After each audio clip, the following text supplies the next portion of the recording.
ಕರ್ನಾಟಕದ ರಾಜಕೀಯ ಕ್ಷೇತ್ರದಲ್ಲಿ ಮಡಿವಾಳ ಸಮಾಜಕ್ಕೆ ಹೊಸ ಮೈಲಿಗಲ್ಲು ನಿರ್ಮಿಸಿದ ಸನ್ಮಾನ್ಯ ಶ್ರೀ ಆರ್ ರಘು ಕೌಟಿಲ್ಯ ಅವರಿಗೆ ಕರ್ನಾಟಕ ರಾಜ್ಯ ಮಡಿವಾಳರ ಸಂಘದ ವತಿಯಿಂದ ಅದ್ದೂರಿ ಅಭಿನಂದನಾ ಹಾಗೂ ಸನ್ಮಾನ ಕಾರ್ಯಕ್ರಮ ಹಮ್ಮಿಕೊಳ್ಳಲಾಗಿತ್ತು. ಭಾರತೀಯ ಜನತಾ ಪಕ್ಷದ ಅಭ್ಯರ್ಥಿಯಾಗಿ ಐತಿಹಾಸಿಕ ಗೆಲುವು ಸಾಧಿಸಿ ವಿಧಾನ ಪರಿಷತ್ ಪ್ರವೇಶಿಸಿದ ಮಡಿವಾಳ ಸಮಾಜದ ಮೊದಲ ನಾಯಕ ಎಂಬ ಹೆಗ್ಗಳಿಕೆಗೆ ಪಾತ್ರರಾದ ಅವರಿಗೆ ರಾಜ್ಯದ ವಿವಿಧ ಜಿಲ್ಲೆಗಳ ಜೊತೆಗೆ ದೇಶದ ಹಲವಾರು ಭಾಗಗಳಿಂದ ಆಗಮಿಸಿದ ಸಮಾಜದ ಮುಖಂಡರು, ಗಣ್ಯರು, ಕಾರ್ಮಿಕರು ಹಾಗೂ ಹಿತೈಷಿಗಳು, ಸಾವಿರಾರು ಅಭಿಮಾನಿಗಳು ಆತ್ಮೀಯವಾಗಿ ಅಭಿನಂದನೆ ಸಲ್ಲಿಸಿದರು.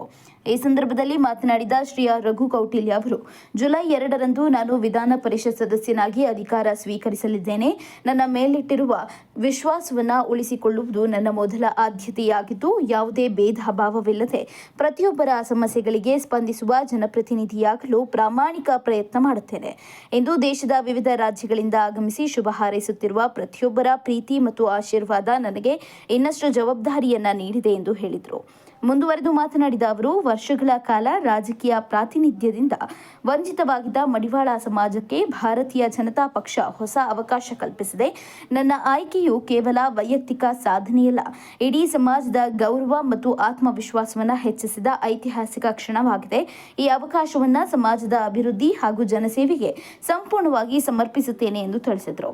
ತಮ್ಮ ರಾಜಕೀಯ ಜೀವನದ ಈ ಮಹತ್ವದ ಘಟ್ಟಕ್ಕೆ ಕಾರಣರಾದ ಬಿಜೆಪಿ ಹಿರಿಯ ನಾಯಕ ಹಾಗೂ ಮಾಜಿ ಮುಖ್ಯಮಂತ್ರಿ ಬಿಎಸ್ ಯಡಿಯೂರಪ್ಪ, ಬಿಜೆಪಿ ರಾಜ್ಯಾಧ್ಯಕ್ಷ ಬಿವೈ ವಿಜಯೇಂದ್ರ ಹಾಗೂ ಪಕ್ಷದ ಎಲ್ಲಾ ವರಿಷ್ಠ ನಾಯಕರಿಗೆ ಹೃತ್ಪೂರ್ವಕ ಕೃತಜ್ಞತೆ ಸಲ್ಲಿಸಿದ ಶ್ರೀ ಆರ್ ರಘು ಕೌಟಿಲ್ಯ ಅವರು, ಪೂಜ್ಯ ಯಡಿಯೂರಪ್ಪನವರು ಸಾಮಾನ್ಯ ಕಾರ್ಯಕರ್ತರನ್ನ ಗುರುತಿಸಿ ಅವರಿಗೆ ಜವಾಬ್ದಾರಿ ನೀಡುವ ಅಪರೂಪದ ನಾಯಕರು. ಅವರ ಆಶೀರ್ವಾದ ಮತ್ತು ಮಾರ್ಗದರ್ಶನ ನನ್ನ ಜೀವನದ ದೊಡ್ಡ ಶಕ್ತಿಯಾಗಿದೆ. ರಾಜ್ಯಾಧ್ಯಕ್ಷ ಶ್ರೀ ಬಿವೈ ವಿಜಯೇಂದ್ರ ಅವರು ನನ್ನ ಮೇಲೆ ಸಂಪೂರ್ಣ ವಿಶ್ವಾಸವಿಟ್ಟು ನನ್ನ ಹೆಸರನ್ನ ಶಿಫಾರಸು ಮಾಡಿ ಅಭ್ಯರ್ಥಿಯನ್ನಾಗಿ ಆಯ್ಕೆ ಮಾಡಿರುವುದು ಎಂದಿಗೂ ಮರೆಯಲಾಗದ ಋಣವಾಗಿದೆ. ಯಡಿಯೂರಪ್ಪನವರು, ವಿಜಯೇಂದ್ರ ಅವರು ಹಾಗೂ ಬಿಜೆಪಿಯ ಎಲ್ಲಾ ವರಿಷ್ಠ ನಾಯಕರ ವಿಶ್ವಾಸಕ್ಕೆ ಚ್ಯುತಿ ಬಾರದಂತೆ ಜನರ ಸೇವೆಯ ಮೂಲಕ ನನ್ನ ಕರ್ತವ್ಯವನ್ನ ನಿಷ್ಠೆಯಿಂದ ನಿರ್ವಹಿಸುತ್ತೇನೆ ಎಂದು ಹೇಳಿದರು. ಈ ಕಾರ್ಯಕ್ರಮದಲ್ಲಿ ಕರ್ನಾಟಕ ರಾಜ್ಯ ಮಡಿವಾಳರ ಸಂಘದ ಪದಾಧಿಕಾರಿಗಳು, ವಿವಿಧ ಜಿಲ್ಲೆಗಳ ಸಮಾಜದ ಮುಖಂಡರು, ಗಣ್ಯರು, ಸ್ನೇಹಿತರು, ಬಂಧು ಬಾಂಧವರು, ಹಿತೈಷಿಗಳು ಹಾಗೂ ಸಾವಿರಾರು ಸಂಖ್ಯೆಯಲ್ಲಿ ಆಗಮಿಸಿದ ಮಡಿವಾಳ ಸಮುದಾಯದ ಸದಸ್ಯರು ಭಾಗವಹಿಸಿ ಶ್ರೀ ಆರ್ ರಘು ಕೌಟಿಲ್ಯ ಅವರನ್ನ ಶಾಲು ಹೊದಿಸಿ ಪುಷ್ಪಗುಚ್ಛ ನೀಡಿ ಆತ್ಮೀಯವಾಗಿ ಸನ್ಮಾನಿಸಿ ಅಭಿನಂದಿಸಿದರು.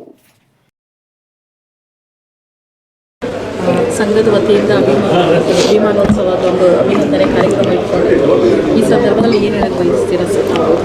ಕರ್ನಾಟಕ ರಾಜ್ಯ ಮಡಿವಾಳರ ಸಂಘದ ವತಿಯಿಂದ ಇವತ್ತು ನನಗೆ ನಾನು ಸಾಂಕೇತಿಕವಾಗಿ ಕಚೇರಿ ಭೇಟಿ ಮಾಡಬೇಕಾಗಿತ್ತು. ಆದರೆ ಅವರು ಅತ್ಯಂತ ಕಡಿಮೆ ಅವಧಿಯಲ್ಲಿ ಒಂದು ಅಚ್ಚುಕಟ್ಟಾಗಿ ಇಲ್ಲಿ ಅಭಿನಂದನಾ ಸಮಾರಂಭವನ್ನು ಮಾಡಿ ಒಂದು ಗೌರವವನ್ನು ನಮ್ಮ ಅಧ್ಯಕ್ಷರಾದ ನಂಜಪ್ಪನವರ ನೇತೃತ್ವದಲ್ಲಿ ಮಡಿವಾಳ ನಿಗಮದ ಅಧ್ಯಕ್ಷರು ಕೂಡ ಅವರು ಕೊಟ್ಟಿದ್ದಾರೆ. ಸಮಾಜದ ಎಲ್ಲ ಬಂಧುಗಳು ವಿವಿಧ ಕಡೆಗಳಿಂದ, ವಿವಿಧ ಮಡಿಕಟ್ಟೆಗಳಿಂದ ಬಂದು ಅತ್ಯಂತ ಪ್ರೀತಿ ತೋರಿಸಿದ್ದಾರೆ.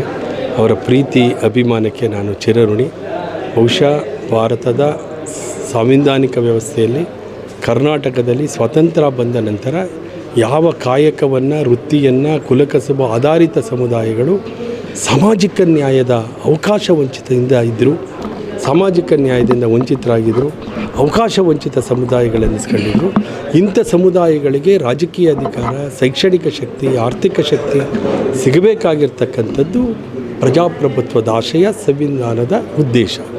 ಬಹುಶಃ ಈ ನಿಟ್ಟಿನಲ್ಲಿ ಹಲವು ವರ್ಷಗಳ ನಂತರ ಕಾಯಕ ಸಮುದಾಯಗಳ ಪರವಾಗಿ ನಿರಂತರವಾಗಿ ದನಿ ಎತ್ತುತ್ತಾ ಬಂದಿರತಕ್ಕಂಥ ನನ್ನನ್ನು, ಕಾಯಕ ಸಮುದಾಯಗಳಲ್ಲಿ ಒಂದಾದಂಥ ಮಡಿವಾಳ ಸಮುದಾಯದಿಂದ ಬಂದಂಥ ನನ್ನನ್ನು ಭಾರತೀಯ ಜನತಾ ಪಾರ್ಟಿಯ ವರಿಷ್ಠರು, ವಿಶೇಷವಾಗಿ ನಮ್ಮ ಪ್ರಧಾನಮಂತ್ರಿಗಳ ಆಶೀರ್ವಾದ, ನಮ್ಮ ರಾಷ್ಟ್ರೀಯ ಅಧ್ಯಕ್ಷರಾದ ನಿತಿನ್ ನಬೀನ್ರವರು, ಸಂತೋಷ್ ಜಿಯವರು, ಇವರೆಲ್ಲರೂ ಕುಳಿತು ನಮ್ಮ ರಾಜ್ಯಾಧ್ಯಕ್ಷರಾದ ವಿಜೇಂದ್ರ ಯಡಿಯೂರಪ್ಪರವರ ನೇತೃತ್ವದ ಕೋರ್ ಕಮಿಟಿ ಮಾಡಿದಂಥ ಶಿಫಾರಸನ್ನು ಮಾನ್ಯ ಮಾಡಿ ನನ್ನನ್ನು ಇವತ್ತು ವಿಧಾನ ಪರಿಷತ್ತಿಗೆ ಶಾಸಕರಿಂದ, ವಿಧಾನಸಭಾ ಸದಸ್ಯರಿಂದ ಚುನಾಯಿತನಾಗಿ ಕಳಿಸಿಕೊಟ್ಟಿದ್ದಾರೆ.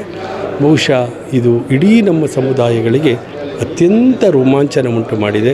ಪ್ರಜಾಪ್ರಭುತ್ವದ ಸುಂದರತೆ ಅರಳಿದಂತಾಗಿದೆ. ಅದಕ್ಕಾಗಿ ನಮ್ಮ ಸಮುದಾಯದವರು ಇವತ್ತು ಭಾರತೀಯ ಜನತಾ ಪಾರ್ಟಿಗೆ ಮತ್ತು ನಮ್ಮ ರಾಜ್ಯಾಧ್ಯಕ್ಷರಾದ ವಿಜೇಂದ್ರ ಅವರಿಗೆ, ವಿಶೇಷವಾಗಿ ನನ್ನ ಆರಾಧ್ಯ ದೈವ ಯಡಿಯೂರಪ್ಪನವರಿಗೆ ಕೃತಜ್ಞತೆಯನ್ನು ಸಲ್ಲಿಸಿದ್ದಾರೆ.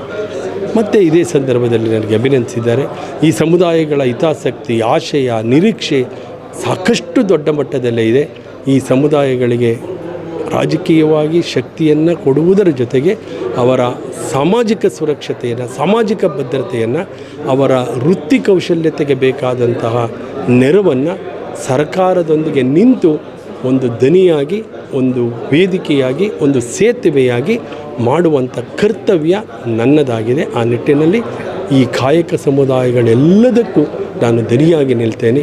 ನಮ್ಮ ಮಡಿವಾಳ ಸಮುದಾಯವೂ ಸೇರಿದಂತೆ ಸವಿತಾ ಸಮುದಾಯ, ಗಾಣಿಗ ಸಮುದಾಯ, ಕುಂಬಾರ ಸಮುದಾಯ, ಇನ್ನು ವಿಶ್ವಕರ್ಮ ಸಮುದಾಯ, ಹಡಪದ ಸಮುದಾಯ, ಉಪ್ಪಾರ ಸಮುದಾಯ ಅಂತ ಎಲ್ಲ ಸಮುದಾಯಗಳ ದನಿಯಾಗಿ ಕೆಲಸ ಮಾಡಬೇಕಂತಕ್ಕಂಥದ್ದು ನನ್ನ ಆಶಯ ಆಗಿದೆ, ಗುರಿಯಾಗಿದೆ. ಈ ನಿಟ್ಟಿನಲ್ಲಿ ನನ್ನ ಪಕ್ಷಕ್ಕೆ ಕೂಡ ಒಂದು ಶಕ್ತಿ ತುಂಬತಕ್ಕಂಥದ್ದು ನನ್ನ ಕರ್ತವ್ಯ ಆಗಿದೆ. ಅದನ್ನು ನಿಭಾಯಿಸ್ತೇನೆ ಅಂತ ಹೇಳ್ತೀನಿ. 8ನೇ ತಾರೀಕು ನಾನು ಶಾಸಕನಾಗಿ ಸ್ಪೀಕರ್ ಅವರು ಬಸವರಾಜ ಹೊರಟ್ಟಿಯವರು ವಿಧಾನಸೌಧದ ಬ್ಯಾಂಕ್ವೆಟ್ ಹಾಲ್ನಲ್ಲಿ ಪ್ರಮಾಣ ವಚನವನ್ನು ಬೋಧಿಸ್ತಾ ಇದ್ದಾರೆ. ಆ ಕಾರ್ಯಕ್ರಮಕ್ಕೆ ನನ್ನೆಲ್ಲ ಬಂಧುಗಳನ್ನು ನಾನು ಆಹ್ವಾನ ಮಾಡಿದ್ದೇನೆ. 2ನೇ ತಾರೀಕು ಬೆಳಗ್ಗೆ 11 ಗಂಟೆಗೆ ನಡೀತಾ ಇದೆ. ಏನು ವಿಧಾನ ಪರಿಷತ್ ಸದಸ್ಯರಾಗಿರೋಂಥರು ನಮ್ಮ ಸಮಾಜಕ್ಕೆ ಒಂದು ಶಕ್ತಿ ಬಂದಿದೆ. ಇನ್ಮೇಲಾದರೂ ನಮ್ಮ ಸಮಾಜದ ಧ್ವನಿ ವಿಧಾನಸೌಧದಲ್ಲಿ ಕೂಗ ಅಂತೂ ಬರುತ್ತೆ ಅನ್ನೋದು ನಮಗೆ ಈಗ ಮನವರಿಕೆ ಆಗಿದೆ. ಮುಂದಿನ ದಿನಗಳಲ್ಲಿ ಅದು ಆಗುತ್ತೆ, ನಮ್ಮ ಸಮಾಜಕ್ಕೆ ಒಳ್ಳೆಯದಾಗುತ್ತೆ ಅಂತ ಆಶಾಭಾವನೆಯ ಮಾಚಿದೇವರು ನಮಗೆ ಕೊಟ್ಟಿದ್ದಾನೆ. ಆ ಮಾಚಿದೇವರ ಆಶೀರ್ವಾದದಿಂದ ಮುಂದಿನ ದಿನಗಳಲ್ಲಿ ಮಾನ್ಯ ರಘುವರವರನ್ನು ಮಂತ್ರಿ ಸ್ಥಾನದಲ್ಲಿ ನೋಡಬೇಕು ಅನ್ನೋ ನಮ್ಮ ಆಸೆ ಇದೆ. ಅದೂ ಆಗುತ್ತೆ ಅಂತ ನನ್ನ ಭರವಸೆ.